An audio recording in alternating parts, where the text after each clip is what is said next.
The Ministry of Defense, for the first time in the history of the Gambia, launched its first ever national defense policy at Sir Dawda Kairaba Jawara Conference Center on the 9th of August 2023.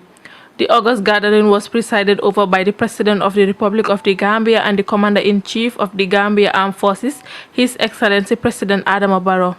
The Cabinet Ministers, Bakari Baji, Minister of Youth and Sports, Hamad N. Keba, Minister of Tourism, CD S.K. Njai, the Deputy Speaker of the National Assembly, His Excellency David Belgrove, the British High Commissioner in the Gambia, National Security Officer Mr. Jeng, amongst others, attended the luncheon. Speaking at the event, Honorable Sirif M.L. Gomez, the chairperson of the drafting team, applauded the drafting team for job well done and also highlighted the importance of having a defense policy as an independent country.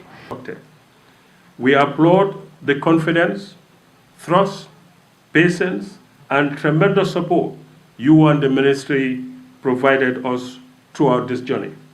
We thank the former and present Permanent Secretary, Mrs. Daimarin Njai, and Madam Rohi Bitei Dabo for their experience, patience, and support. The drafting committee thanks the security institutions for their diligent participation. We thank particularly the Gambia Armed Forces through the Chief of Defense Staff for the quality personnel deployed and committed engagement that we have with them. This elaborate methodology was deemed necessary for many reasons. First, given our turbulent recent past and the need for defense in particular and the security sector in general to be seen to be taking a central role in our national efforts at reinforcing the transitional justice process. Secondly, the need to make effective the security sector reforms. Finally, the need for defense and the entire security apparatus to reach out and build bridges with the people through being inclusive and participatory in its service delivery. Mr. Gomez further stated the key elements of national defense policy. I want to highlight some key elements of the policy before I take my seat. The introduction, of course, laid out the recent past that we have gone through and the lessons learned from here. The foundations, which is the second chapter of the policy, looks at the national interest and our core values. And one of the key aspects of this national interest here is about our need to forge an unshakable and unbreakable relationship with the only neighbor that we have, which is the sister Republic of Senegal, for so many various reasons. The third chapter was the strategic environment, threats, vulnerability, challenges, and response to these threats and vulnerabilities. Chapter 4 looks at the strengths and opportunity, and one of these, soft power, and we emphasize that this is one aspect that we must, as a Gambia, sell much more, because this is one of the strengths that we have, particularly because of the fact that we have always participated with the defense apparatus in international peacekeeping operations. And we believe that is one of those highlights where this country, the Gambia, had been sold maximally. Anywhere our soldiers from Gamkoy 1 to date, they have been deployed, we have always received valuable and good feedback. And I think this is kudos to the Gambia Armed Forces and to the country at large. And with it is one of those soft power that we must be able to sell. We have also highlighted as a strength and opportunity the youth cohort, that we have a youthful population. It reinforces and feeds the Gambia, all the security apparatus. This is a cohort that we must build on. This is the cohort that will develop this country forward. So we must use it, and we must recognize it as a strength and opportunity. We had also looked at the defense, the Chapter 6 institutional framework, particularly highlighting the functions of the Ministry of Defense. This is critical because we know the Gambia Armed Forces predates the Ministry of Defense. It means that most of these functions were being performed by the Gambia Armed Forces. What the policy is trying to do to delineate these functions and responsibility so that we reach out to each other and be able to do the work that this policy directs us to do. Defense capabilities, defense in pursuit of foreign policy aspirations and national interests. This is also another key highlight where we emphasize the need to engage in defense diplomacy, defense cooperations, and particularly, like I mentioned before, international peace-keeping operations. Defense governance and oversight is one critical element in the policy. We have known and seen that in the past, where lapses have happened in our security setup, it is because of the paucity and the weakness of governance and oversight structures within this establishment. That is why we have paid particular attention to this. Human resource development is another key element. We believe service persons, when you serve your country, because what you're trying to do is that you have left everything personal and joined the services. That person must be taken care of in so many other aspects. And for so many other strategic reasons, the policy has highlighted this. This is one emphasis that we want that the policy highlights, and we hope this country will work on to develop, invest in the human resource development of the men and women that are serving for the country. The Minister of Defense, General Sirinj Modunjai, said delivering the national defense policy is one of the key objectives of the security sector reform. Delivering the defense policy is one of the key objectives of the security sector reform. The security sector reform assessment report highlighted serious policy deficiencies and other challenges that the security sector, including the armed forces, were grappling with.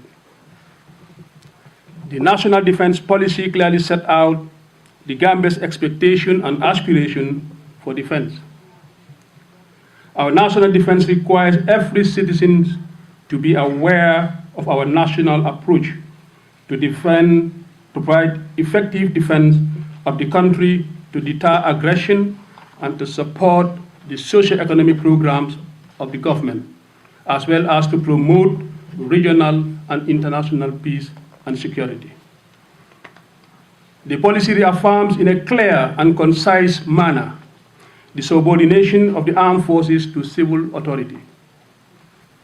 The principle of civilian control of the armed forces is critical for defense of the Gambia's national sovereignty, territorial integrity, peace and security under a democratic dispensation. Njai continued by stating that the drafting of the national defense policy was inclusive, with drafters from various ministries, departments, and associations, with the participation of ministries, agencies, departments, and civil society organizations. We have a duty to safeguard our national interest with all the means at our disposal. Our political independence, the integrity of our national territory, the security and the socio-economic well-being of our people constitute our basic national interest. This obligation is premised on a well-structured and well-managed defense sector with clear definition of mandates, delineation of roles, and the acquisition of requisite capabilities necessary to guarantee the achievement of the country's sector, security, and other national interests. Excellencies, the drafting of the national defense policy was very inclusive, with the drafters drawn from relevant ministries, departments, and agencies. The draft policy was subjected to validation, which attracted the participation of the ministries, departments, and agencies, as well as civil society organizations.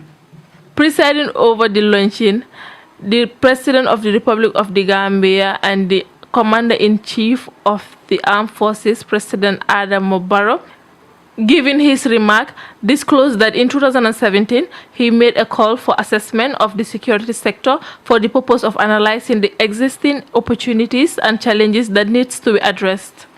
The defense policy is founded on sensitivity of the country's sovereignty, national interests, core values, and commitment to a favorable world order and regional security resilience.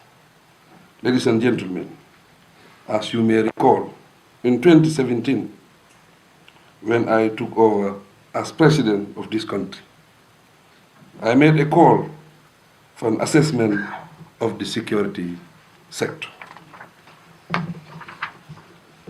The purpose was to analyze the existing opportunities and challenges that have to be addressed in the country in respect of delivering accountable, transparent, professional, apolitical, and responsive security services for the people. In response to that call, ECOWAS and the European Union, our security sector architecture. The outcome of the exercise necessitated and resulted in the development of the security sector reform strategy, the national security policy, the national security strategy, and the creation of the Office of the National Security. Adam Barrow concluded by thanking the government of the United Kingdom through the British High Commissioner in the Gambia for providing financial and technical expert that guided the drafting process. Preserving the integrity and sovereignty of the Gambia requires the commitment of all citizens, and not just the armed forces. Whilst the defense of the country is the responsibility of the security forces, the duty to ensure that the security sector can withstand our security challenges is a matter of national responsibility.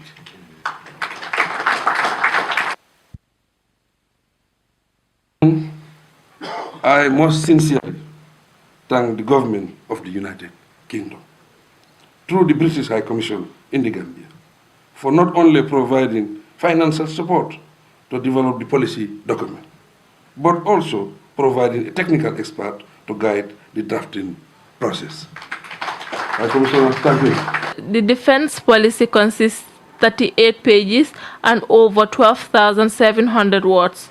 The policy was initiated in 2018 in order to guide the security sector in executing their duties. Reporting for the Digest News, I am Usainu Dabo.